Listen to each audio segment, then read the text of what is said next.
वाहेगुरु जी सतनाम जी, वाहेगुरु जी सतनाम जी। आज का सत्संग है जपजी साहिब जी की ताकत। सिमरत वेद पुराण पुकारन, वेद पोथियां नाम बिना सब। मतलब नाम के ऊपर कुछ नहीं है, नाम तुल कछु अवर न होए। जिसके पास नाम है ना यहाँ उसका कुछ बिगाड़ सकता है, ना वहाँ उसका कुछ बिगाड़ सकता है।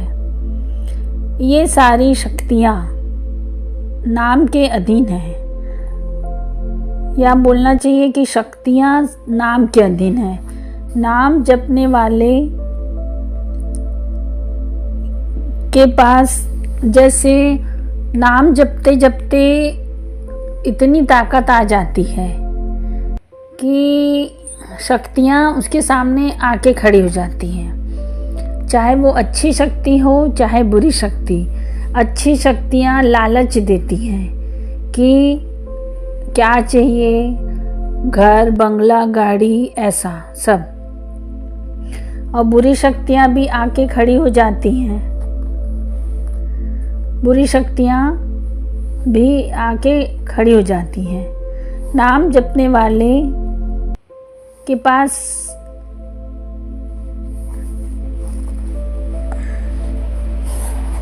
कई तो ऐसी कई बुरी शक्तियाँ इसलिए आती हैं नाम जपने वाले के पास कि हमारी मुक्ति करा दो। भटकती आत्माएं होती हैं, विनतियाँ करती हैं कि हमारी मुक्ति करा दो, हम भटक रही हैं। नाम जपने वाले के पास मुक्ति दिलाने की भी हैसियत होती है। एक महापुरुष थे, पैदल यात्रा कर रहे थे अपने शिष्यों के साथ। सर पर गुरु ग्रंथ साहिब जी को रखे अपने शिष्यों के साथ अमृतसर साहिब से हुजूर साहिब पैदल यात्रा कर रहे थे। और जब शाम होती तो कहीं अच्छी जगह में देख के रुक जाते और गुरु ग्रंथ साहिब जी का प्रकाश करते, और शाम को कीर्तन भजन सिमरन करते, और सुबह अमृत वेला संभालते थे। ऐसे उनका पूरी यात्रा का नियम था। अमृत वेला एक दिन कहीं रुके, ऐसे ही यात्रा के बीच एक जगह खंडहर में कहीं रुके तो अमृत वेला में एक आत्मा खड़ी हो गई सामने आके और कहा, इस घर में मैं 100 साल से हूँ और पता नहीं कौन से कर्मों की सजा भुगत रही हूँ। मेरी मुक्ति करा दो महापुरुष, मुझ पे तरस खाओ। इस खंडहर में आकर गुरु ग्रंथ साहिब जी का प्रकाश कर किया। आप बहुत अच्छा किया। वो उस आत्मा ने तकलीफ नहीं, मुक्ति की मांग करी। महापुरुषों ने कहा, सामने बैठ जा। अब पूरे मन से मैं जपजी साहिब जी का पाठ सुनाता हूँ, सुनना। उसने एक जपजी साहिब जी का पाठ किया और उस आत्मा को मुक्ति मिल गई।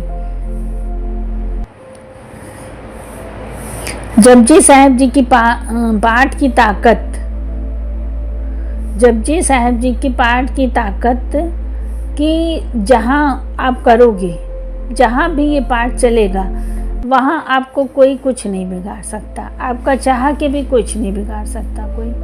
बाबा नंद सिंह जी कहते थे कि जहाँ पे नाम जपा जाता है या जपाया जाता है, वहाँ कलयुग पूरा जोर डालता है कि ये काम अच्छा काम ना हो।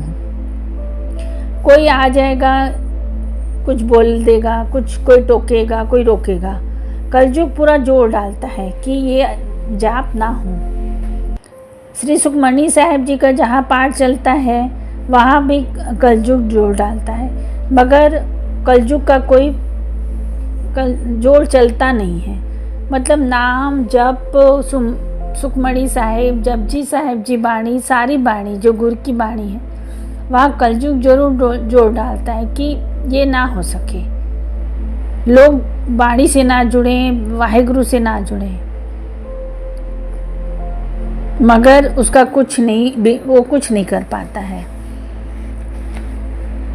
बल्कि जिस जगह बाणियाँ रोज चलती हैं, जहाँ बाणियाँ दिन भर चलती हैं, वहाँ अगर कोई बीमार है तो वहाँ जाके बैठेगा तो वो ठीक हो जाता है।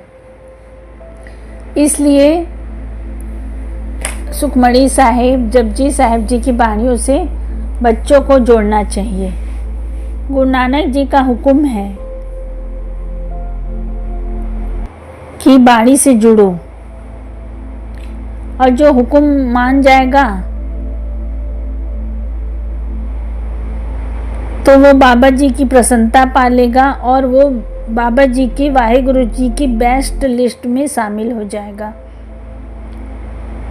और उसका यहाँ भी सुहेला होगा, वहाँ भी सुहेला होगा।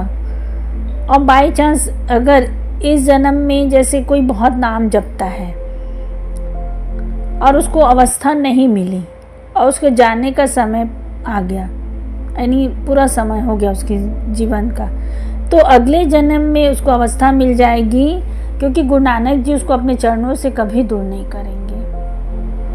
तो ये जपजी साहिब जी की ताकत है।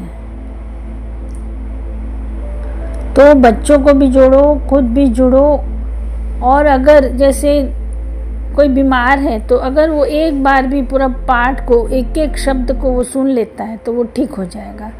ये जपजी साहिब जी के पाठ की ताकत है, सुखमणी साहिब जी की पाठ की ताकत है, सारी गुरबाणियों की ताकत है। धन धन गुरु नानक जी, धन धन गुरु नानक जी। कोई गलती हो गई होगी तो माफ़ करना, मैं भी गुरु नानक जी की बेटी हूँ। धन धन गुरु नानक जी, धन धन गुरु नानक जी।